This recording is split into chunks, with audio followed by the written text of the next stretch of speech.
Ini merupakan program terbaru di channel web palpres.com. Sebelumnya, Palpres mempunyai program Inspirasi Muda yang membahas tentang wirausaha muda. Kali ini, palpres.com mempunyai program terbaru yaitu program Ada Apa Sih? Program ini mengulik apa saja sejarah, budaya, kuliner, dan hal-hal menarik yang sedang viral.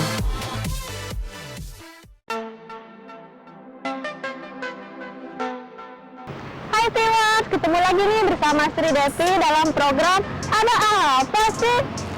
Sekarang Devi udah ada di salah satu objek wisata di kota Palembang nih, yaitu Bukit Siguntang. Ada yang tahu tentang Bukit Siguntang ini? Yuk ikutin Devi, kita ke dalam. Yuk.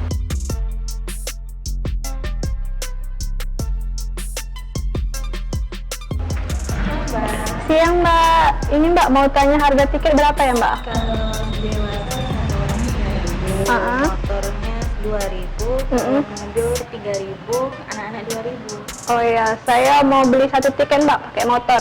Motor ya, 3.000 sama motornya 2.000, jadi 5.000. Ini Mbak. Oke. Oke viewer, harga masuk ke Bukit Siguntang ini hanya 5.000. 3.000 masuk, 2.000 untuk tiket motor. Murah banget kan? Jangan lupa datang ke Bukit Siguntang.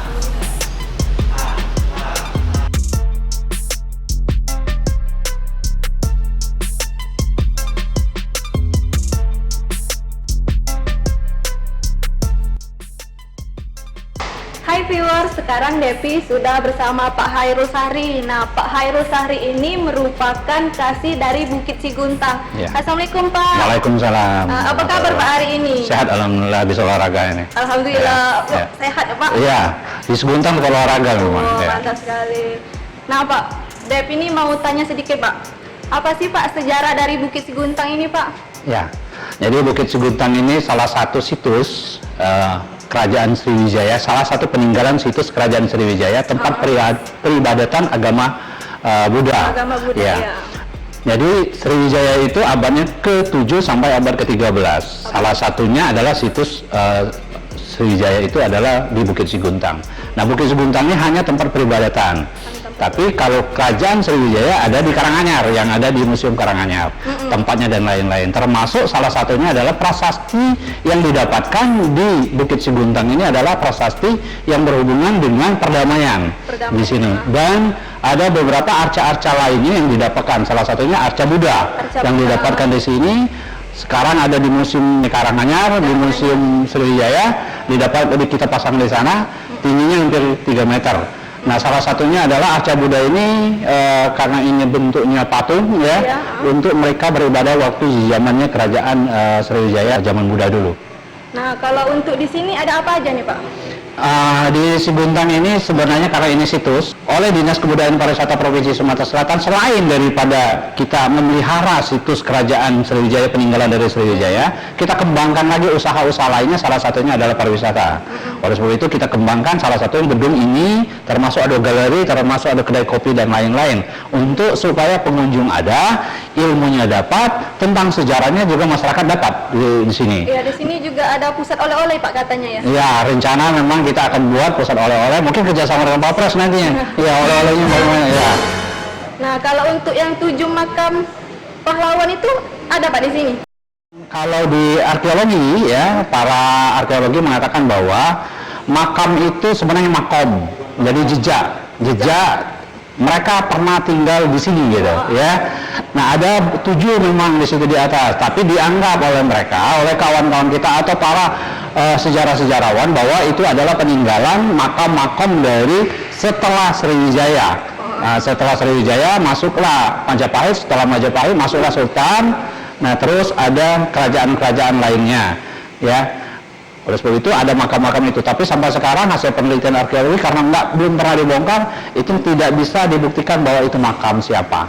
Boleh Pak kita menuju ke 7 makam pahlawan tadi? Boleh, nanti kita ke sana, terus kita ke ruangan lainnya. Yuk viewer, kita langsung ke 7 makam pahlawan yang ada di Bukit Siguntang ini. Ayo, ayo.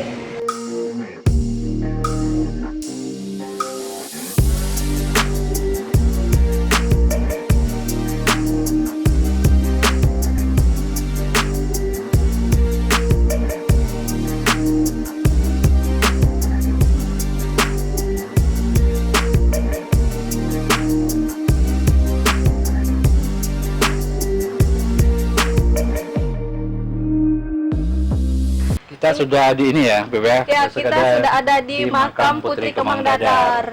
Nah, untuk cerita ini gimana ya, Pak? Ya, cerita Putri Kemang Dadar termasuk nanti cerita tentang yang lain karena di sini ada pemandu. Ada pemandu. Ya, pemandu khusus untuk makam-makam dan makum-makum yang ada di sini. Ini Pak Haji Sulaiman ya, selama ini memang ada di sini. Sekalian beliau adalah pengelola sambil nyari makan di sini. Mana? Silakan Pak Lima. Semeringah Pak Sulaiman. Ya. Ini gimana Pak cerita dari Putri Kemang Dadar ini? Pertama, kami ucapkan selamat datang di Bukit Siguntang. Jadi cerita tentang Bukit Siguntang itu bukan hanya satu versi. Iya. Jadi bisa ada 4 versi lebih kurang. Jadi kita ambil satu dulu, kebetulan sudah memegang brosur itu. Iya. Nah, kebetulan sudah memegang brosur, kita ambil yang di brosur. Nah, jadi ada salah satu orang Malaysia bernama Tun Sri Lanang. Dia menulis kitab, nama kitabnya Solalatus Solatun. Dia menulis tahun 1612. Nah, dia mengatakan di Bukit Siguntang telah turun manusia setengah dewa bernama Sang Sapurba. Iya. Atau bergelar Sang Lila Utama. Bersama 2 orang saudaranya bersama Krishna Pandita dan Lilah Pahlawan. Nah, dalam sejarah Melayu juga ada putri cantik jelita baik budi pekertinya. Dia anak putri penguasa bernama Demang Selebar Daun.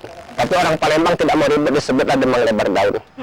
Nah, itu versi pertama mengatakan bahwa Putri Kemang Dadar ini adalah Wan Sundari atau Ayu Sundari yang dikatakan Putri Demang Selebar Daun. Nah, singkat cerita menikahlah Sang Sapurba atau Sang Lila Utama dengan Sang Wan Sundari. Nah, kemudian mendudukan 3 raja-raja di tanah Melayu. Yang pertama Sang Lila Utama di Kepulauan Riau, kemudian ada Tribuana di Tumasik atau Singapura, dan terakhir Parameswara di Malaka. Jadi ada itu versi Tun Sri Lanang atau kitab Solalatus Solatun. Dan Solalatus Solatun sudah diakui oleh UNESCO.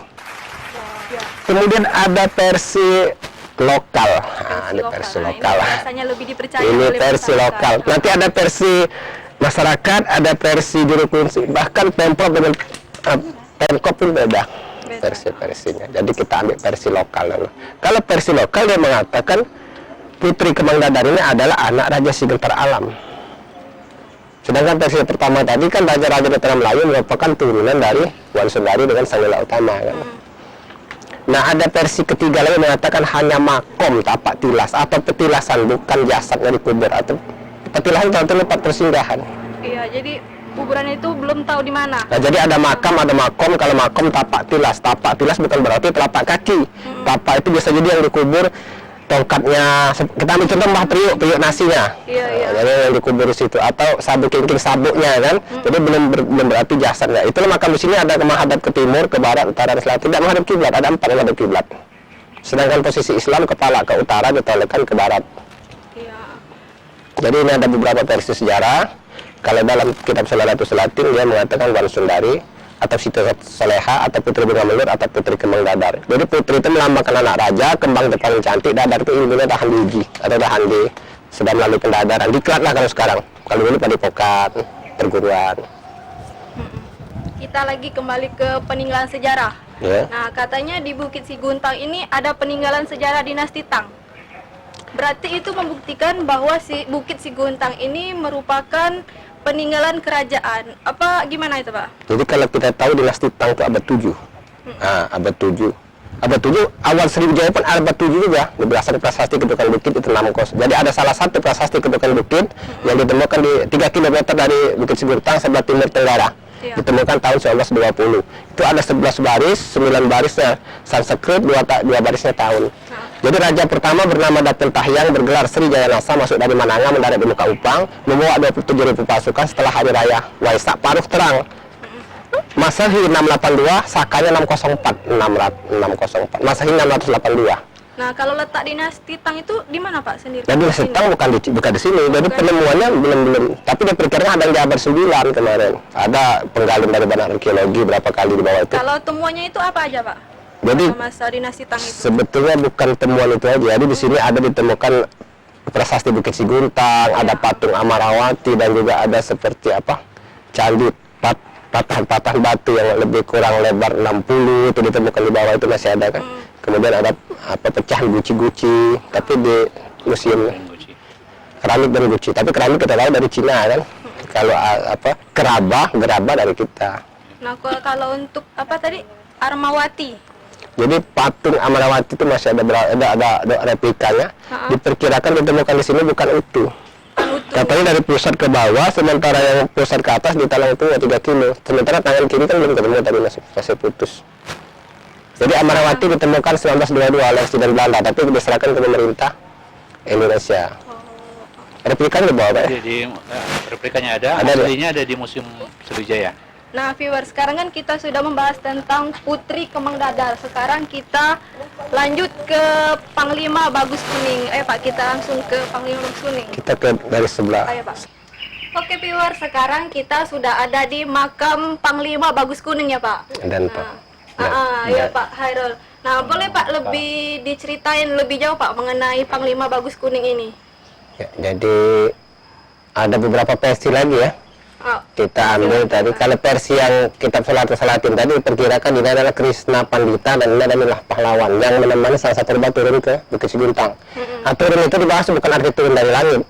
Turun itu bisa jadi dia singgah di Bukit Siguntang atau naik burung atau naik kendaraan apa kan, turun di Bukit Siguntang bukan berarti turun dari langit. Nah, kemudian ada versi lokal juga dari almarhum Lumsa, katanya ini turunnya di daerah Gumai. Gumai Talang, Gumai Lembah, Gumai Basarma. Ulahat. Nah, kalau versi juru kunci Bagus Kuning Pelaju itu ada sangkutannya. Ada hubungan. Ada hubungannya, kaitannya kan bahwa katanya Putri Bagus Kuning itu putrinya beliau ini.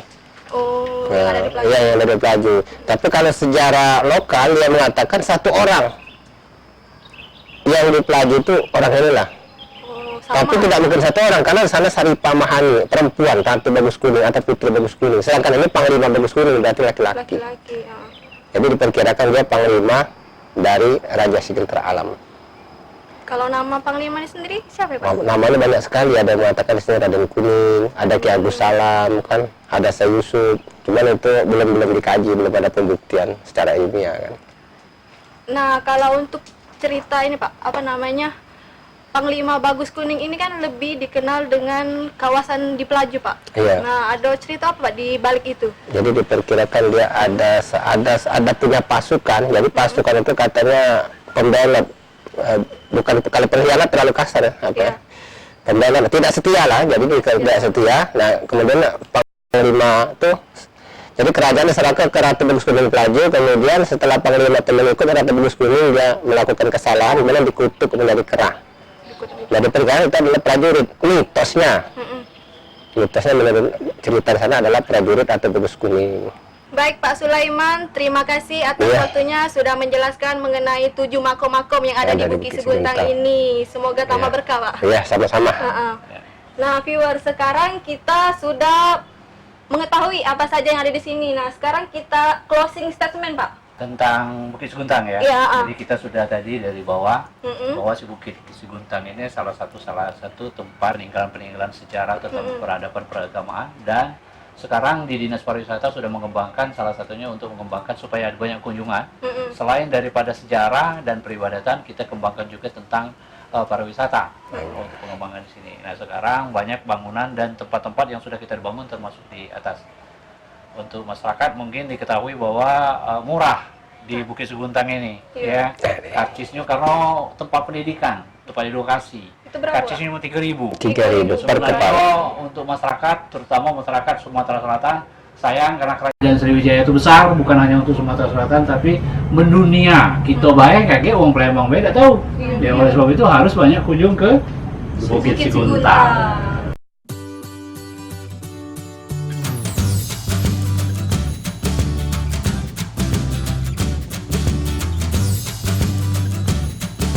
Oke, terima kasih banyak Pak Hairul untuk waktunya hari ini sudah mengajak kita berkeliling di Taman Bukit Siguntang ini. Terakhir nih Pak, apa Pak harapan Bapak kepada masyarakat nih Pak, biar Bukit Siguntang ini ramai dikunjungi Pak? Ya, terima kasih Devi, terutama tentang sama Polpres yang telah berkunjung ke Bukit Siguntang.